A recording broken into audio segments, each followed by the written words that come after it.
প্রায় কতদিন হচ্ছে বাবার বাড়ি যাইতেছি না, পরীক্ষা, তারপর হচ্ছে মানে অনেক কাজ ছিল।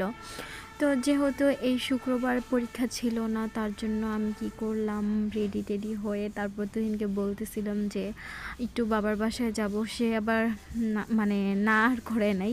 তো যাই হোক, আপু ওনারা হচ্ছে ওনার বাপের বাড়িতে ছিল।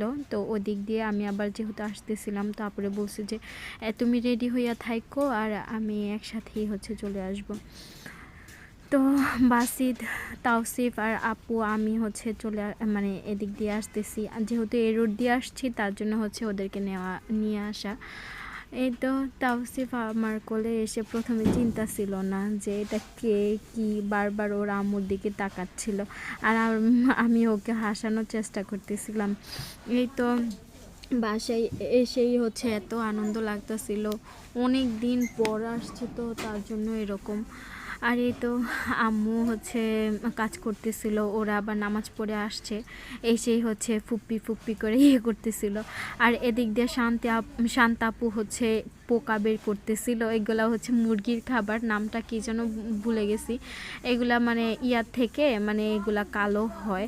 তো আমি দেখে প্রথমে ভয় পাইতেছিলাম, এই যে পোকাগুলো এরকম হয় আর কি। এগুলাকে শুধু খাবার দেয়, সবজি আর পাতা, এগুলাই হচ্ছে খায়। আর এগুলা হচ্ছে মুরগির খাবার আর কি। যেহেতু মানে আমার মেজো ভাইয়ার অনেক বড় প্ল্যানিং, অনেক অনেক অনেক মাথার মধ্যে বুদ্ধি নিয়ে রাখে।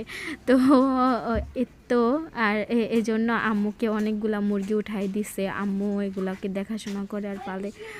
আর এই তো যেহেতু দুপুরবেলা হয়ে গেছে, আব্বু আবার মসজিদ থেকে আসছে। তো সবাই বাসিদ ওরা মিষ্টি এনে আমাকে দিতেছিল।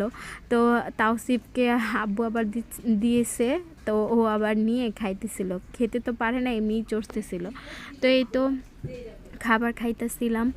আর এইখানে আম্মু হচ্ছে একা, শরীর ভালো না, তাও হচ্ছে দেশি মুরগি রান্না করতেছিল।